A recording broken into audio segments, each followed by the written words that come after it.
Professor Rajendra Singh रज्जूभैया विश्वविद्यालय से संबंधित BA BSc BCom BBA BCA द्वितीय सेमेस्टर का एबिलिटी एनहांसमेंट कोर्स के अंतर्गत हिंदी भाषा कौशल एवं संचार का यह अनिवार्य प्रश्न पत्र है, जो कि बहुविकल्पीय रूप में है।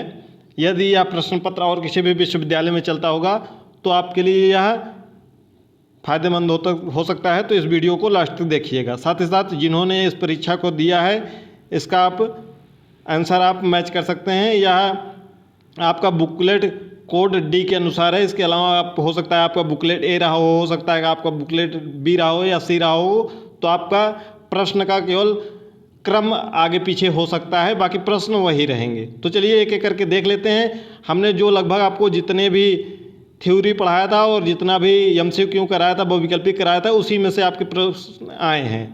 तो आप अगर टेलीग्राम से नहीं जुड़े हैं तो टेलीग्राम से जुड़ जाइएगा, आपको वहाँ पर एक एक चीज़ें डिटेल में जानकारी मिल जाएगी। साथ ही साथ हिंदी भाषा कौशल एवं संचार का प्लेलिस्ट बना हुआ है, उसी प्लेलिस्ट में हर एक वीडियो आप जाकर मैच कर सकते हैं कि कहाँ से प्रश्न आए हैं, जो हमने बहुत शॉर्ट में पढ़ाया था। ऐसा नहीं है कि आप पढ़ना चाहेंगे तो यूट्यूब पर बहुत वीडियो आपको मिल जाएंगी, लेकिन शॉर्ट में पढ़ना है, आपको कम समय में अधिक अंक प्राप्त करना है, तो आपने अगर पूरी वीडियो देखे होगे ज़रूर आपको फ़ायदा मिला होगा। पहला ये प्रश्न जो आपको थ्योरी में अलंकार में पढ़ाया गया था, उदाहरण पढ़ाया गया था, हमने बताया था कि जितना भी उदाहरण है आप ज़रूर देख के जाइएगा, ताकि उदाहरण आपके ज़रूर वहीं से फंसेंगे सीधे। सारी बिच नारी है कि नारी बिच सारी है कि सारी ही की नारी है कि नारी ही की सारी है। पंक्तियों में अलंकार बताइए, इसमें कौन सा अलंकार है? इसमें आपका संदेह अलंकार है। दूसरा प्रश्न है, जहाँ प्रकृति पदार्थ अथवा अमूर्त भावों को मानव के रूप में चित्रित किया जाता है वहाँ कौन सा अलंकार होता है? वहाँ मानवीकरण अलंकार होता है।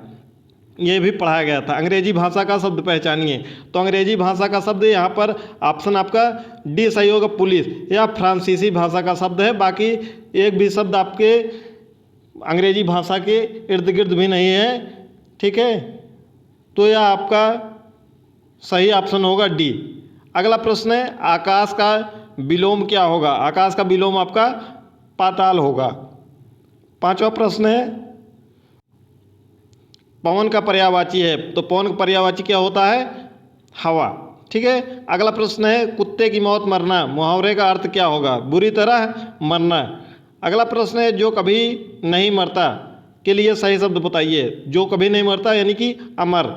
निम्न में से शुद्ध शब्द बताइए। शुद्ध कौन सा शब्द है? मित्रता। बाकी सभी क्या है? अशुद्ध हैं, बाकी सभी अशुद्ध हैं। अगला प्रश्न है, ऐसे शब्द जिनके एक से अधिक अर्थ होते हैं कहलाते हैं अनेकार्थक शब्द, ठीक है। अगला प्रश्न है, स्वर्ण के समान अर्थ वाले शब्द समूह का चयन कीजिए। तो दिन और रात या स्वर्ण माने सोना। कनक कनकते 100 गुनी मादकता अधिकार, जो खाए पौराए या पाए बौराए। तो सोना और धतूरा की बात तो हो रही है, तो यहाँ स्वर्ण के समान यही दोनों शब्द समूह होंगे। अगला प्रश्न है, एक स्थान से दूसरे स्थान के लिए न चल पाने वाली वस्तु क्या कहलाती है? तो अचल, ठीक है, जो नहीं चल सकती है।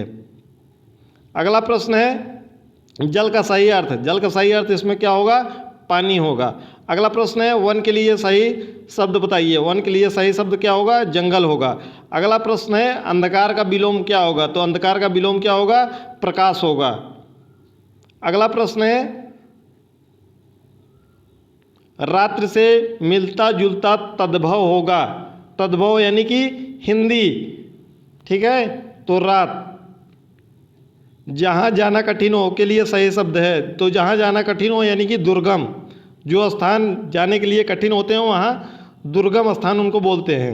अगला प्रश्न है, निम्न में से संज्ञा शब्द कौन सा है? तो देखिए यहाँ पर खेलना और जाना ना अंत में है, तो कौन सा शब्द है? क्रिया है। ये दोनों क्या है? क्रिया है। और नीला क्या है? विशेषण है। नीला क्या है? विशेषण है। और अर्जुन क्या है? संज्ञा है। संज्ञा में हमने बताया था कि आपको कि नाम को संज्ञा कहते हैं, तो जितने भी नाम हैं वो सभी क्या आएंगे? संज्ञा के अंतर्गत आएंगे। अगला 18वां प्रश्न है, जो शब्द संज्ञा सर्वनाम की विशेषता बताता है उसे क्या कहते हैं? उसे हम विशेषण कहते हैं।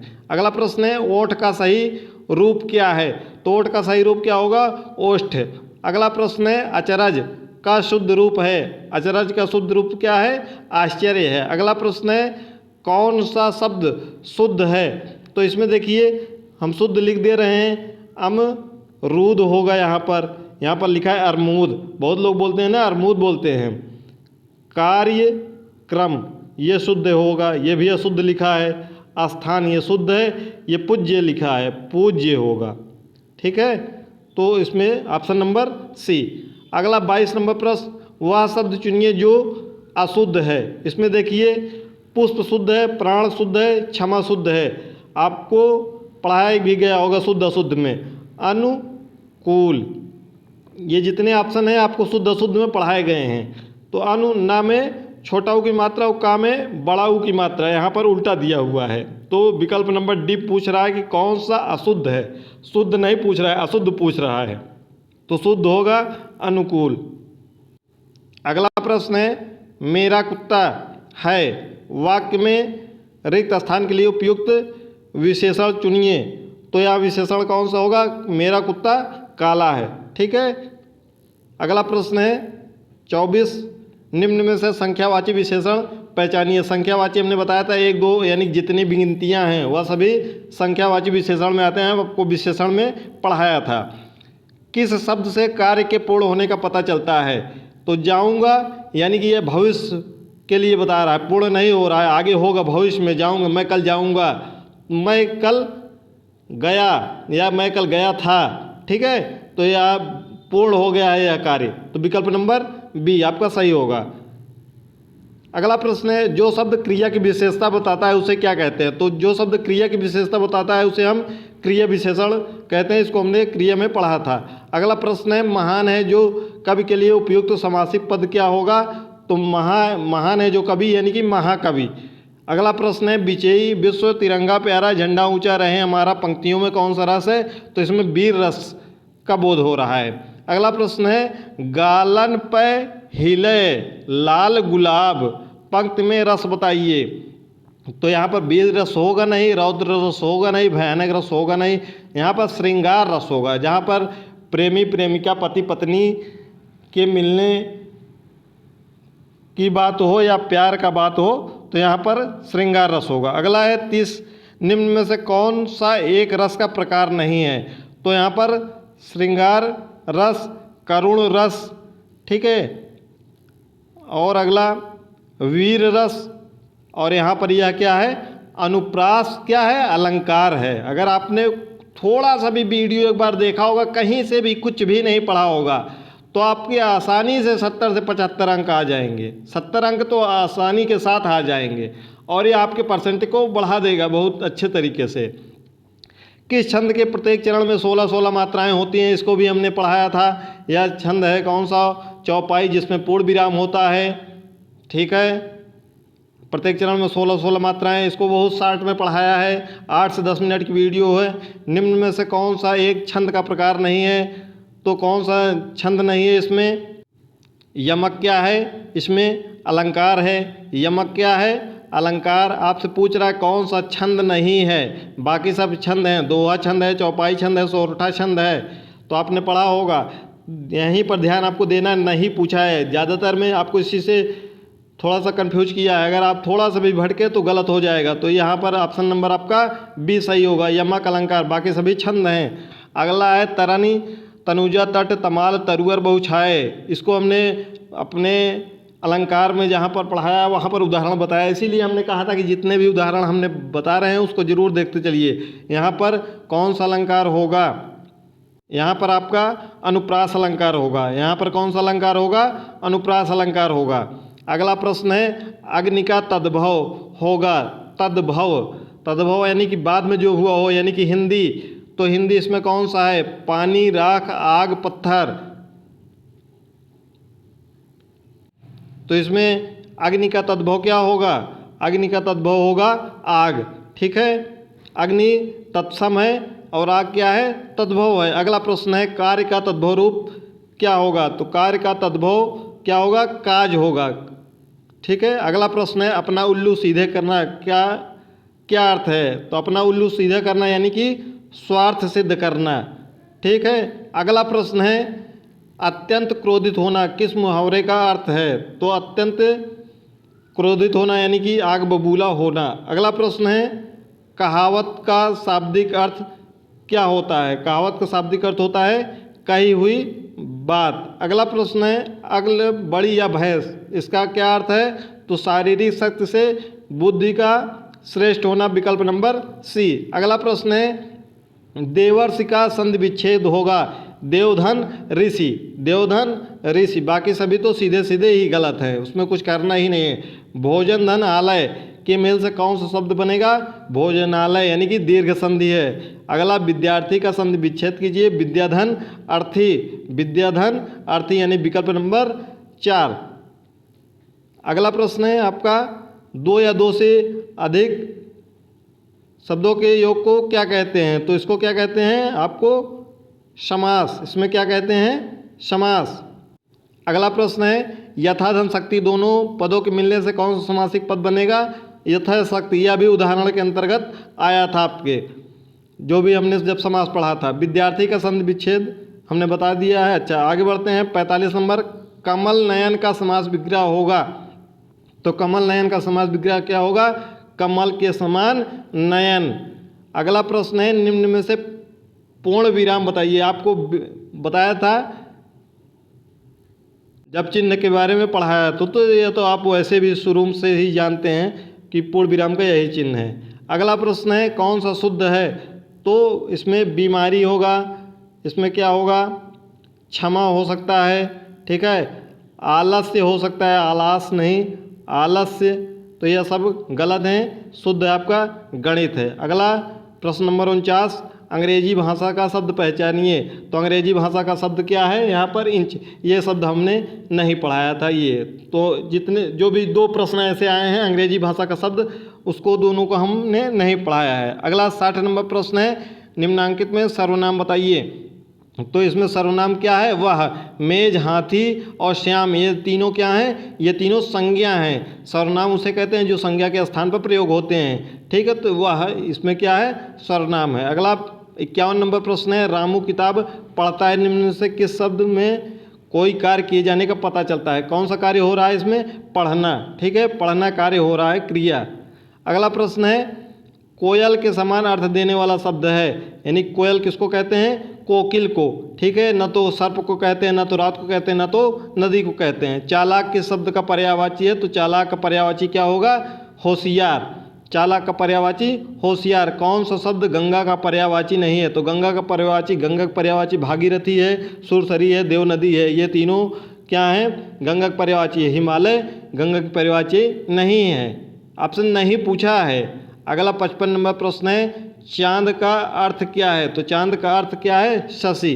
कमल अलग है, सूर्य अलग है, किसान अलग है, ये कोई इसमें तुक नहीं बैठ रहा है। अगला 56 नंबर प्रश्न है सूर्य किस शब्द के लिए प्रयुक्त होता है? तो सूर्य किसके लिए प्रयोग होता है? सूरज के लिए, ना तो समुद्र के लिए, ना तो रात्रि के लिए, ना तो सांप के लिए। अगला प्रश्न है कौन सा शब्द सर्प का पर्यायवाची नहीं है? सर्प का पर्यायवाची आपका भुजंग, सांप और विषधर, ये तीनों सांप के पर्यायवाची हैं, सर्प के पर्यायवाची हैं। पढ़ाई जो है यह पर्यायवाची नहीं है। अगला प्रश्न है कपूत का विलोम बताइए। कपूत, यह भी पढ़ाया गया आपको एमसीक्यू में। कपूत का विलोम क्या होगा? सपूत होगा, ठीक है। अगला प्रश्न है रात का उल्टा अर्थ देने वाला शब्द है। रात का उल्टा अर्थ देने वाला शब्द कौन सा है? दिन। अगला प्रश्न है सफलता के विरुद्ध कौन सा शब्द प्रयुक्त होता है? सफलता के विरुद्ध यानी कि विलोम पूछ रहा है, असफलता, ठीक है। अधूरा, अच्छे, अल्पज्ञ, ये तीनों गलत है। अगला 61 नंबर प्रश्न है आपका जो खाने योग्य ना हो किस शब्द का प्रयोग सही होगा? तो जो खाने योग्य ना हो यानी कि अखाद्य, ठीक है, बाकी तीनों गलत हैं। अगला प्रश्न है युधिष्ठिर का क्या अर्थ होता है? युधिष्ठिर का अर्थ होता है युद्ध में स्थिर रहने वाला। अगला प्रश्न आपका 63 नंबर है जो अंडे से जन्म लेता है उसे क्या कहते हैं? जो अंडे से जन्म लेता है उसे हम अंडज कहते हैं, ठीक है, बाकी तीनों गलत हैं। अगला प्रश्न है आपका कमल का पर्यायवाची होगा। कमल का पर्यायवाची क्या होगा? पंकज होगा। ना तो मनुष्य होगा, ना तो नदी होगा, ना तो पर्वत होगा, ये तीनों गलत हैं। आपका विकल्प नंबर डी सही है। 65 नंबर प्रश्न है उत्कृष्ट का उल्टा अर्थ देने वाला शब्द का अर्थ बताइए। तो उत्कृष्ट का उल्टा अर्थ क्या देता है? निकृष्ट, यानी कि विलोम पूछ रहा है आपसे। उत्कृष्ट का निकृष्ट। आलस का तत्सम क्या होगा? आलस का तत्सम आपका क्या होगा? आलस्य होगा। ठीक है, आलस। और ये तीनों गलत हैं। अगला प्रश्न है, निम्न से स्वर पहचानिए। ये सब तो जानते ही हैं, इसमें बताने की ज़रूरत नहीं है। ये तीनों व्यंजन हैं और ये स्वर है, यानी विकल्प नंबर बी। निम्न से व्यंजन पहचानिए, ये तीनों स्वर हैं आपके और यह व्यंजन है, यानी कि विकल्प नंबर ए। अगला 69 नंबर, बड़ी की मात्रा पूछ रहा है, तो बड़ी की मात्रा सीधे सीधे आपका विकल्प नंबर बी होगा। ठीक है। 70, वह शब्दांश जो किसी शब्द के पहले जुड़कर उसमें विशेष अर्थ देता है उसे क्या कहते हैं? तो जो पहले जुड़ता है उसे हम उपसर्ग कहते हैं और जो बाद में जुड़ता है उसे हम प्रत्यय कहते हैं। इसको भी एमसीक्यू में एक प्रश्न कराया था, लेकिन डिटेल में दोनों को बताया था। तो ऐसे आपको बताया भी था कि प्रत्यय यानी कि पीछे, इसमें पूछा भी है कि जो पीछे लगता है जो शब्द या धातु, तो उसे हम क्या कहते हैं? प्रत्यय कहते हैं। 73 नंबर में और 70 नंबर में जो उपसर्ग हमने बताया था, ऊ अगर रहेगा तो आ लिख दीजिएगा सामने, यानी कि आगे जो लगता है, यानी कि उपसर्ग। ठीक है, तो 70 का विकल्प नंबर बी होगा। अगला 71 नंबर, नायक में कौन सा उपसर्ग जुड़ने पर अधिनायक शब्द बनेगा? तो नायक में कौन सा उपसर्ग यानी कि आगे जुड़ता है, तो नायक के आगे क्या लगाएंगे आप? अधिनायक। ठीक है, अधिनायक बन जाएगा। अगला 72 नंबर, अनुशासन में प्रयुक्त उपसर्ग बताइए। अनुशासन में कौन सा उपसर्ग लगेगा? अनु आगे लगेगा। ठीक है, अनुशासन, अनुधन शासन। अगला प्रश्न है आपका, वही हमने बताया था पीछे लगता है तो मतलब प्रत्यय है। 74 नंबर, पढ़ में कौन सा प्रत्यय जुड़ने पर पढ़ाई बनता है? यहाँ पर थोड़ा सा आया नहीं इसमें स्कैन करने में, पढ़ाई तो आई, पढ़ाई प्रत्यय पीछे। थकावट में प्रयुक्त प्रत्यय बताइए। थकावट, आवट।